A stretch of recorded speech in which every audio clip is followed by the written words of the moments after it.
آج کی اس ویڈیو کا موضوع ہے کہ رسول اکرم صلی اللہ علیہ وسلم کی زندگی میں کیا صرف مسیلمہ کذاب نے ہی نبوت کا دعویٰ کیا تھا یا اس کے علاوہ بھی کچھ اور بندے بھی تھے؟ تو اس کی آج وضاحت میں کروں گا۔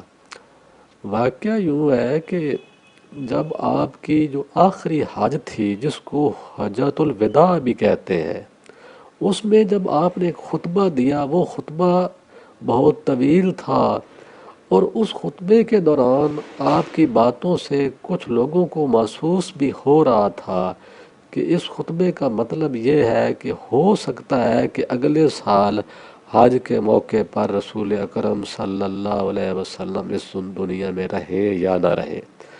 تو اس کے بعد جو ہے نا، وہ آپ بیمار ہو گئے، اور آپ کی بیماری کی خبر بھی پورے عرب میں پھیل گئی۔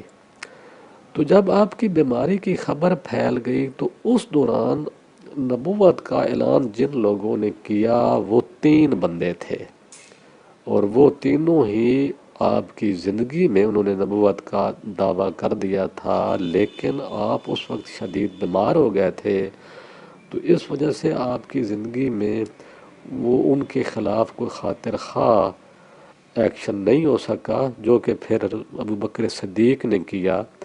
تو وہ 3 بندے میں بتاتا ہوں۔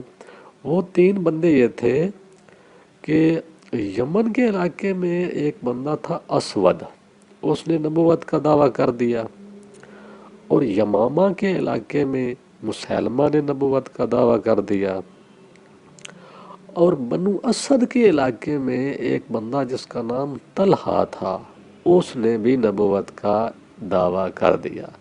یہ تینوں جو دعوت کرنے والے بندے تھے، یہ رسول اکرم کی زندگی میں ہی آخری سال جو تھا اس کے دوران انہوں نے نبوت کا دعویٰ کیا تھا۔ جب آپ نے خطبہ دیا اور اس ٹائم سے لے کر جب آپ کا وصال ہوا تو تقریباً 1 سال کے عرصے کا یہ واقعہ ہے۔ تو اس دوران ان تینوں لوگوں نے حالات کا فائدہ اٹھاتے ہوئے، ان کو پتہ چل گیا کہ رسول کریم کی زندگی اب بیماری میں چلے گئے ہیں، آپ کی صحت اچھی نہیں ہے، تو اس وجہ سے ہمارے خلاف کوئی کارروائی مشکل ہوگی۔ اور یہ تینوں بندے تھے بھی امیر طبقے کے رئیس تھے، تو انہوں نے یہ موقع کا فائدہ اٹھاتے ہوئے ان نبوت کا اعلان کر دیا۔ آج کی اس ویڈیو میں یہ بات نہیں چھیڑ رہا کہ ان تینوں کے خلاف کیا کارروائی ہوئی، وہ پھر میں کسی اور ویڈیو میں بتاؤں گا۔ اس میں اب میں بتا یہ رہا ہوں کہ جب نبوت کا اعلان مسیلمہ نے کیا تو کیا اس نے چھپ کر کیا تھا یا اس نے اعلانیہ کیا تھا، یہ بھی میں واضح کر دوں۔ اس نے چھپ کر نہیں کیا تھا۔ مسیلمہ نے جب نبوت کا اعلان کر دیا، رسول اکرم کی زندگی میں ہی اس نے دعویٰ کر دیا تھا، اس نے چھپ کر نہیں کیا، بلکہ اس نے اپنے 2 قاصد بھیجے رسول اکرم کی زندگی میں، اپنے قاصد رسول اکرم کے پاس بھیجے، اور رسول کریم صلی اللہ علیہ وسلم کو ایک خط بھیجا۔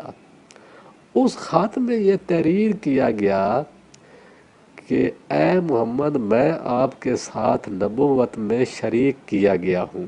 یہ اس خط میں اس کی تحریر ہے، جو کہ تاریخ کی مستند کتابوں میں، بہت سی کتابوں میں وہ تحریر درج ہے۔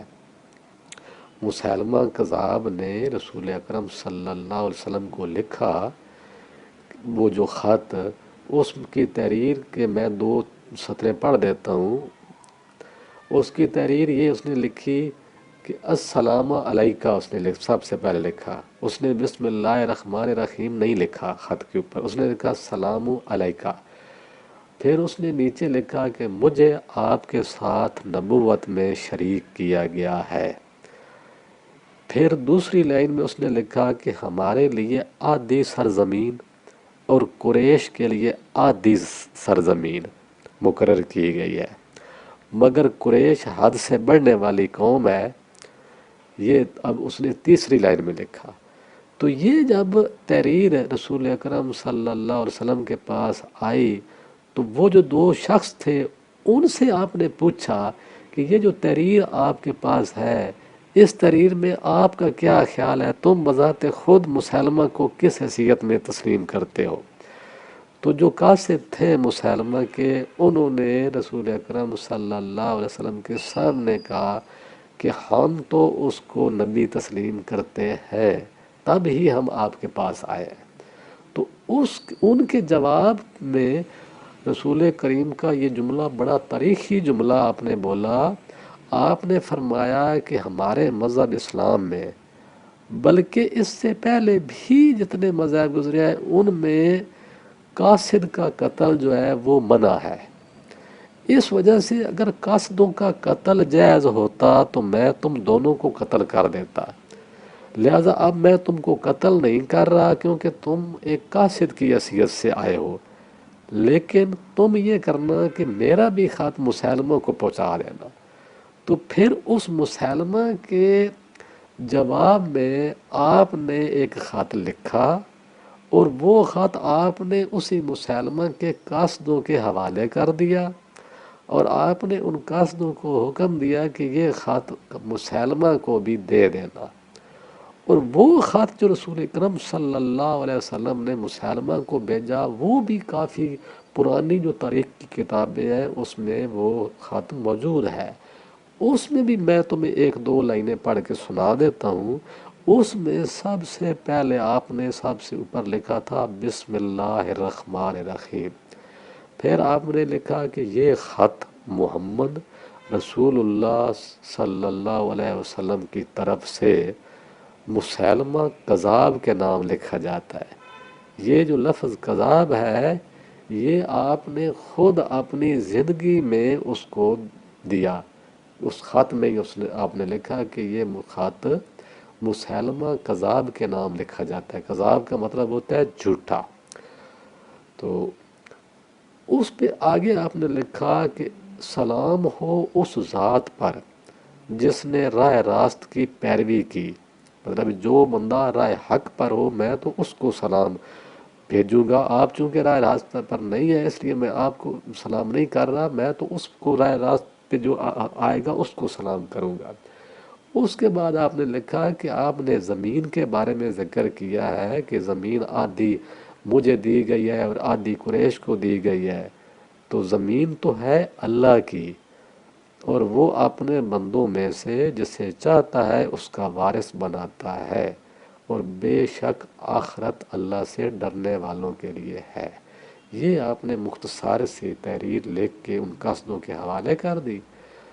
لیکن آپ کی زندگی میں ان تینوں لوگوں کے خلاف کوئی کارروائی نہیں ہو سکی، کیونکہ آپ کی جو بیماری تھی وہ بڑھتی گئی۔